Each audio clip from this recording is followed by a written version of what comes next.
belt's a little loose. There's two belts on this system, actually three. You have the alternator belt over here, and it actually feels loose too.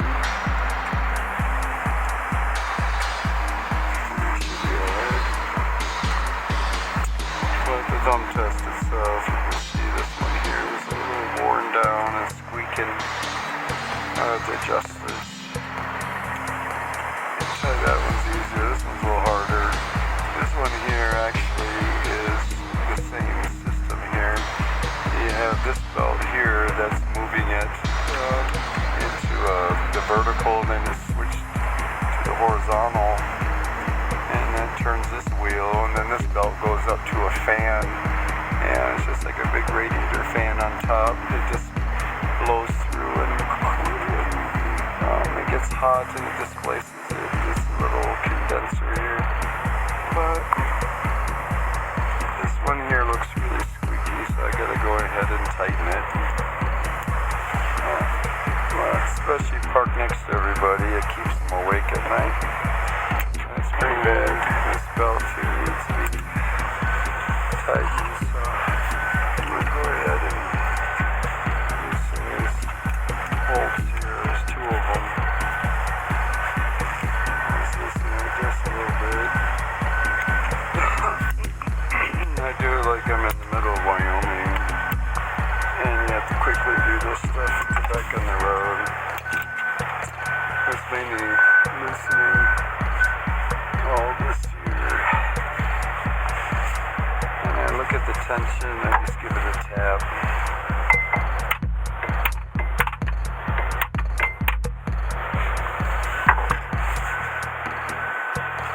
I try to overdo it. A little looser, but sometimes they'll come back. This is how you can not lose your back by doubling up wrenches like this. It's really simple. Instead of wrenching this way, you put this on. Makes it longer, but watch out, you'll be breaking bolts if you get into it. Same thing with this one here. I'm loosening it just a tad. That way you can go over here and just use the leverage itself. Tighten a little bit more.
Bigger bolts,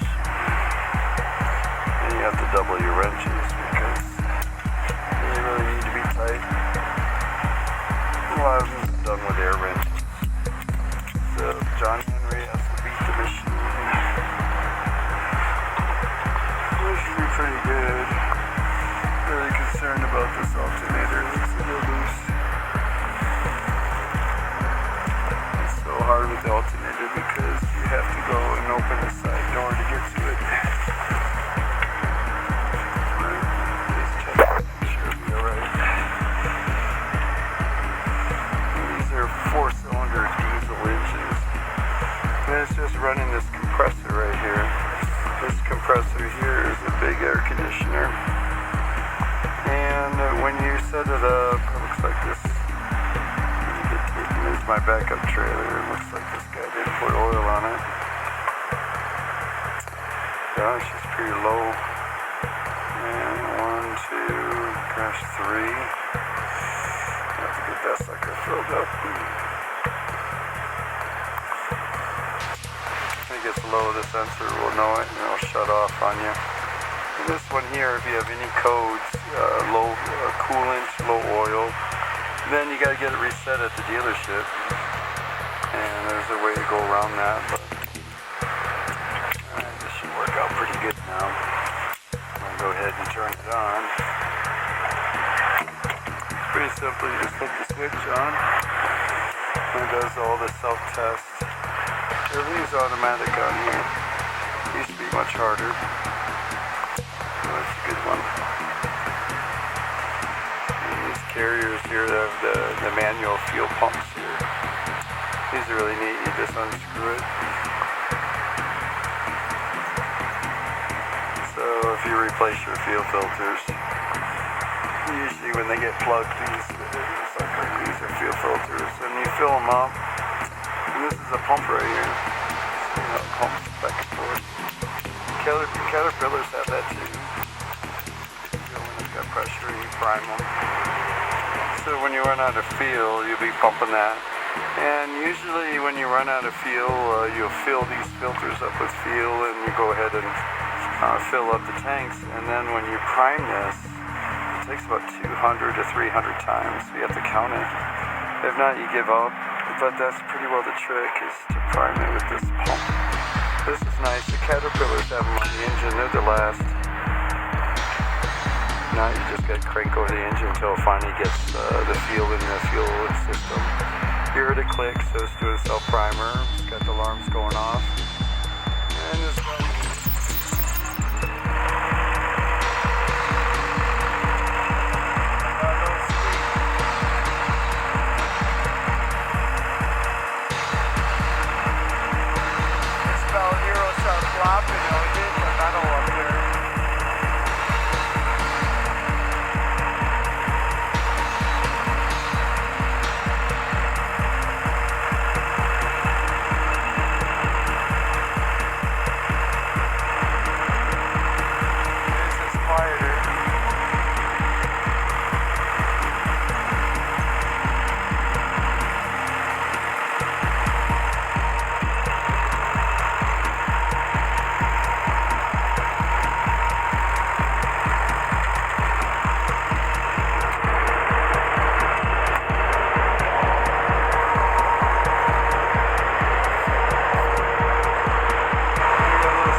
Trailer, I got 2 doubles and 2 spares, and these 8, I swapped them over this one. I'm going to get new airbags on my other trailer. I heard some leaking, so that'll be done. And probably new tires.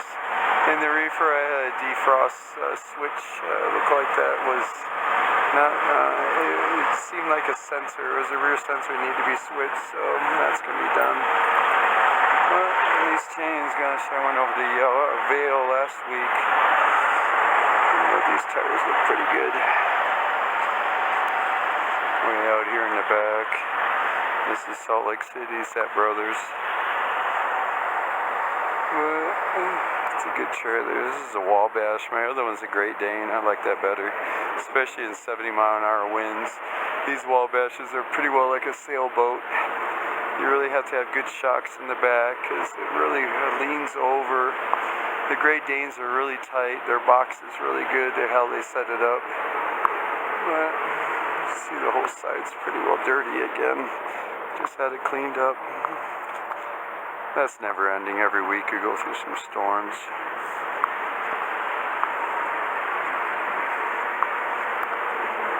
The winter look is different.